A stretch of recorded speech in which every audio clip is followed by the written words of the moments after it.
0% financing on every Tempur-Pedic every day at every Sleep Outfitters. Starting at $34 per month. Buy now and make it an adjustable for the same monthly payment. 12 models to choose from. Available for immediate delivery at Sleep Outfitters.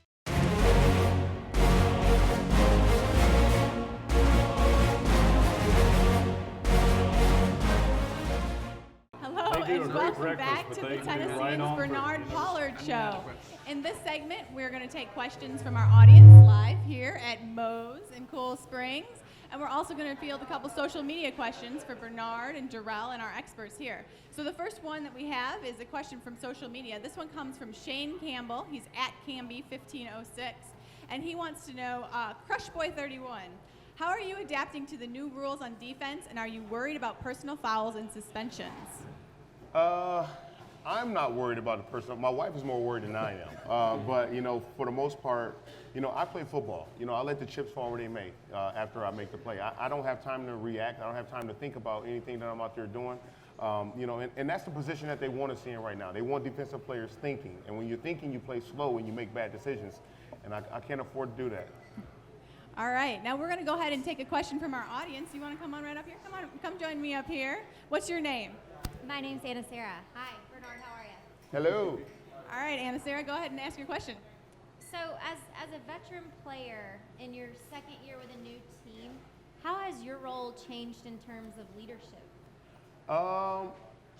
Really haven't changed at all. I'm going to be who I am. I'm going to communicate the way I communicate. If guys like it, they like it. If they don't, they don't. I've been in this league for a long time. I think I'm one of the oldest guys on the team, and that's weird because I'm only 29. But I've had a lot of experience, and so whether I'm a captain, whether I'm not, I'm going to voice my opinion, and I'm not going to lead us in the wrong direction. I want to be in the right direction as much as possible. Great, thank you. We're going to take another one from Twitter now. Don't forget, if you guys have questions for our group, #Pollard Show. And this one is from Michael Puke. He's at Gingerbread Man, and he says, at Crushboy31, what went through your mind after you tackled Jamal Charles by his hair? I knew I had his hair, and then when I looked up and I seen the ref through the flag, one of the refs was saying he grabbed all hair, but the other ref, I think somebody paid him a little something. He said, nah, he had his horse collar, and I said, no, I didn't. And so, I've been working on not cursing during the game. So I think I don't even remember what I called him, but it wasn't a curse word. Nice, very nice, very nice. Who else has a question from our audience? You want to come join me right up here? There you go. But the wrong name on the back. Yeah, I saw you come in. I saw you come in. That's actually part of my question. We had another 31 here who inspired a lot of us. His football hero was Ray Lewis. Right. I wanted to ask you and Jurrell who your football heroes are growing up. You go first. Football hero. I'll say Ricky Waters. That was mine. He young. Oh my gosh. I grew up in Indiana. I'm a Bears fan. Walter Payton that's my man, and so I love Sweetness. The guy he was a great man, great player. Every chance I get when the film is on, I sit down and I watch him go to work. I'm bringing the real 31 out Sunday, baby. You better. That's faded too, so you got to get another one. Awesome, thank you. I think we've got another one here from our audience. What's your name? Corey. Hi, Corey. Go ahead and ask your question.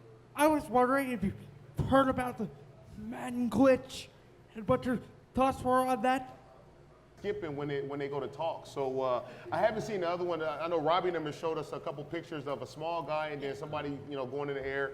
Yeah. Madden making too much money be having glitches like that, so they need to get it together. Thank you so much. Who else here has a question for Bernard? Yeah, go ahead. What's your name? Kevin from Nashville. Kevin from Nashville. I get the right name on the back exactly, of my dog. Between last off-season and now, it seems that in the AFC South, between free agency and the draft, there have been a lot of changes. With the obvious exception of the Titans, who do you think is the most improved team in the division this year?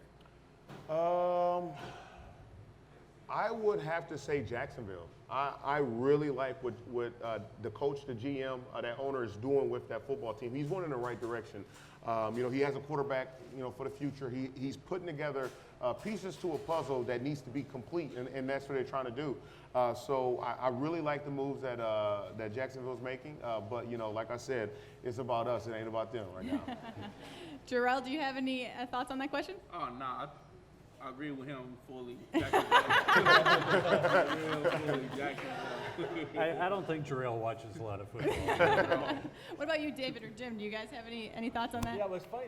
Jacksonville jumped out to a big lead on Sunday against the Eagles, and Yeah. the Eagles' offense took off. I think the Colts still going to be a team to be reckoned with in your division. Right. And Texans, we'll see. They got a quarterback you guys are very familiar with, and Right. Fitzpatrick. I think the division's wide open, in my opinion. It is, but it's ours. Jim was driving back from Kansas City. The Tennessean didn't make him do it. He did it so he could watch the Vanderbilt game. Let's be clear on that. I got to see a lot of the Colts game, guys. Right. And, Peyton Manning is what he is, and they got the big lead. But those guys never give up. How do y'all prepare for teams that just, with a quarterback that tends to bring a team back from a big deficit?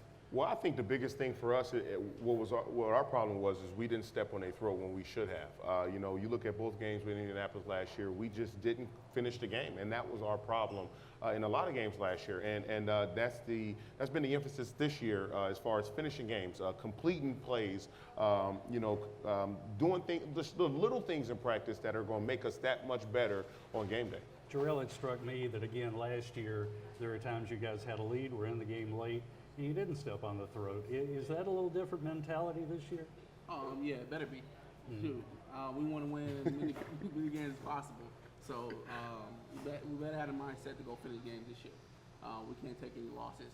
We're trying to make it to the playoffs and make it to the Super Bowl. In order to do that, we got to win week in and week out.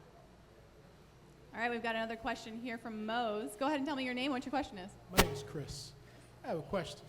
When I'm watching the highlight shows, it seems like no one is talking about the Tennessee Titans.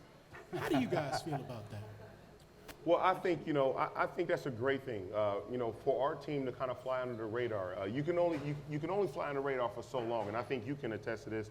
When people see you, when they see what you're doing on film, when you're putting great things on film, people have to take into consideration this team is here to play for real. And we have to be a team that we're going to strike fear in people. We're going to demand your greatness on Sunday, and we're going to give you everything that we got. Great. All right, we've got another question here from the audience. Tell me your name and what's your question? My name is Dickie from Franklin. I heard today that there was a stat that nobody's giving the Titans any credit for defense, but as of right now, you're the number 2 defense in the league. How does that motivate you? I'm just going to be perfectly honest with you. It really doesn't motivate us, that much, because we got to be consistent and go do it next week. Because if we give up 600 yards, on our defense next week, then that's not really going to mean anything to what we did the first week. So the biggest thing for us, and like I said, the emphasis is us being consistent. We have to be a consistent football team that's going to, go out there and finish games. That's going to go out there and take the, intercept the passes, cause the turnovers, to get it back to our offense. Because when we get the turnovers and get it back to our offense, they score points. Whether it's 3 or 7, we're still going up on the board. Jurrell, what motivates you? What motivates me? What motivates me is get on that field every day. Sure, I just love playing the game. So when I get on that field, it's another person. When I'm off the field, I'm a laid back, chill guy. But when I get on that field, it's a whole nother level to it. And I know, the questioner asked. I mean, I think it was you, Jurrell, told me in the locker room on Sunday that Ray Horton challenged you guys maybe on Monday, or at least told you he thinks this is the number 5 defense this year. I mean, do you guys believe that? I mean, could this team be a top 5, top 10 defense? Oh yeah, fully. Like you said, Monday he came in. He said, "Man, I'm putting everything in. I'm putting my heart into this. I believe that we can be a top 5 defense." And I think everybody on our defense believe it. Everybody come out every day, and we accept the challenge that the coaches give us. And that's what it's going to take to go out there and be a top a championship contender defense. That's great. You guys, this was a great first show. Thank you so much to Bernard, to Jurrell Casey, to Jim Wyatt, John Glennon, David Climer. Sleep Outfitters for putting the show together, and to Mose for hosting, and all of you guys out there. This is great. Thank you so much. We'll be back next week, Tuesday, 7 o'clock. See you then.